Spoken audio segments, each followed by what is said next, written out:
ऊप्रजीरो लोक निर्माण विभाग मिनिस्टीरियल एसोसिएशन का 40वां प्रांतीय द्विवार्षिक महाधिवेशन दिनांक 24 व 25 को आगरा में संपन्न होने के पश्चात कुछ संघ विरोधी कर्मचारी विरोधी निष्कासित मेरे लेटर पैड का मिसयूज भी कार्य किया जा रहा है।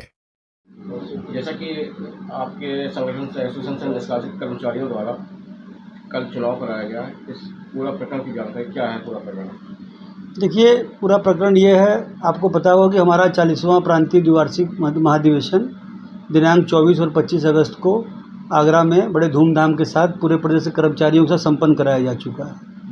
उसके बाद संघ विरोधी और निष्कासित तत्वों द्वारा इसके पहले भी लगातार प्रयास किया जा रहा था और हमारे अधिवेशन में बाधा डालने का भी प्रयास किया गया, लेकिन हमारा अधिवेशन पूरे कर्मचारियों के साथ सारे, जैसा कि हमारा संघ संविधान है उसके अनुसार हमने संपन्न कराया।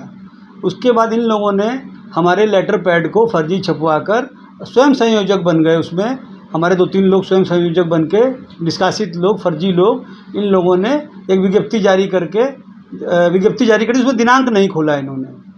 उन्होंने दिनांक और जगह नहीं खोली। उसके कुछ दिनों बाद फिर एक पत्र जारी किया जिसमें इन्होंने दिनांक खोला और जगह खोली। जगह का खोलने का पत्र इनके जो जारी हुआ है 3-4 दिन पहले हुआ था जारी। उसमें इन्होंने विजय पैराडाइज होटल में 7 और 8 अक्टूबर का कार्यक्रम दिया था, जिसमें कि हमने स्थानीय प्रशासन से शिकायत की कि हमारा कार्यक्रम हो चुका है, इस नंबर से 40वां अधिवेशन हमारा संपन्न हो चुका है। स्थानीय प्रशासन और होटल मैनेजमेंट द्वारा जब देखा गया कि ये फर्जीपन कर रहे हैं, इनके फर्जीपन को ना होने देने के लिए, अपने होटल की छवि खराब ना हो इसके लिए उन्होंने इनके कार्यक्रम को निरस्त कर दिया। इसके बाद इनके द्वारा आनन फानन में रात्रि में जगह खोज कर एक यहाँ पर 4 बाग में कोई 40 क्वार्टर में कोई सामुदायिक हॉल है, छोटा सा 300-400 की क्षमता वाला, वहाँ पर इन्होंने पूरे प्रदेश को आमंत्रित किया और सुबह 8 तारीख की यानी कल की सुबह सोशल मीडिया पर इन्होंने लोकेशन वगैरह शेयर किया।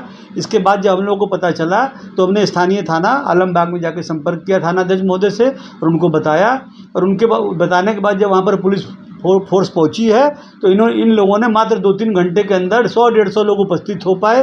इसके पहले ये जो 1979 की नियमावली, भारतीय संविधान की गलत दुहाई दे रहे थे, भारतीय संविधान का अपमान कर रहे थे, 1979 की नियमावली गलत व्याख्या करके सदस्यों को दिग्भ्रमित कर रहे थे, उनको गलत सूचनाएं दे रहे थे, और पूरा इनका सारा भंडाफोड़ हो गया। और मात्र इन्होंने जल्दी जल्दी शपथ कराया है। वहाँ पर ना कोई वोट पड़ा, ना किसी सदस्य ने वोट दिया। कल यहाँ पर कुछ सदस्य आए भी थे, उन्होंने कहा कि हम लोगों को बरकरार के लाया गया कि वोट पड़ेगा, और चुनाव का कोई वोट नहीं पड़ा वहाँ पर। इस तरह के इनके फर्जी कार्यक्रम का बंटाधार हुआ है और एक फर्जी कार्यक्रम किया जिसकी हम यहाँ बैठकर निंदा करते हैं। इसके साथ साथ संगठन के इतिहास में इस तरह के कार्यक्रम को कराने वाले पूर्व के सेवानिवृत्त पदाधिकारी भी इसमें लिप्त पाए गए। मैं इस मंच के माध्यम से आज अपने इस प्रेरणा भवन पवित्र मंदिर के माध्यम से ऐसे लोगों की आलोचना करता हूं, ऐसे लोगों की निंदा करता हूं जो कि पूर्व पदाधिकारी रहे, दशक पूर्व पदाधिकारी रहे, और इस तरह के फर्जी कार्यक्रमों को उन्होंने उस मंच पर चलकर संचालित किया। 2 ऐसे पूर्व पदाधिकारी हैं, मैं उनका नाम नहीं लूँगा, आप अपने खुद ही स्वयं उनके कृत्यों से समझ जाएंगे कि वो क्या थे। पूरा प्रदेश आज उनके ऊपर थू-थू कर रहा है और ये दिन उनके लिए एक काला दिन के रूप में है, जो कि उन्होंने संगठन को बांटने का प्रयास किया। संगठनों का काम होता है संगठन को जोड़ना, अपनी एकता को बनाए रखना, लेकिन ये लोग समाज में जातिवाद का जहर, क्षेत्रवाद का जहर इत्यादि इत्यादि घोलकर हमारे संगठन को विखंडित करना चाहते हैं। हम सभी लोग इसके लिए निंदा करते हैं और ऐसे लोगों की भर्त्सना करते हैं और कड़ी आलोचना करते हैं इनकी। आगे क्या चाहते हैं? आगे हमने विभागीय कार्रवाई की है। हमने ऐसे लोगों के खिलाफ हमने हजरतगंज थाने में तहरीर दी हुई है।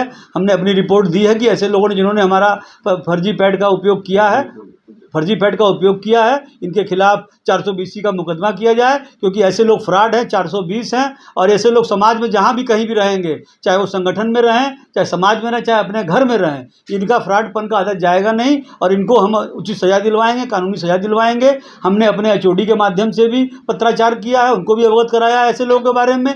आज फिर मैंने कुछ पत्राचार किया है और ऐसे पत्राचारों से अवगत कराते रहेंगे, और यदि इसके बाद भी शासन प्रशासन विभाग की नींद नहीं खुली तो इसके बाद हम एक कड़ा आंदोलन करेंगे, जिसमें हम इसी अपने प्रांगण में, लोक निर्माण विभाग प्रांगण के पोर्टिकों में आमरण अनशन इत्यादि जो भी हमारा निर्णय होगा सामूहिक कमेटी का, उस पर बैठेंगे और एक कड़ा प्रतिवाद करेंगे, कड़ा प्रतिरोध करेंगे। और संगठन का पदाधिकारी होने के नाते, प्रांतीय अध्यक्ष होने के नाते मैं आप सभी लोगों को, पत्रकार बंधुओं को बताना चाहता हूं, अगर कोई ऐसा काम करेगा, गलत काम करेगा और उसको विभाग का समर्थन होगा या किसी अन्य का समर्थन होगा, तो हम लोग अपने एक ऐसा आंदोलन करेंगे आमरण अनशन के रूप में कि अगर हमारा प्राण भी चला जाए तो हम संगठन को बचाने का काम करेंगे उसके। धन्यवाद। Thank you.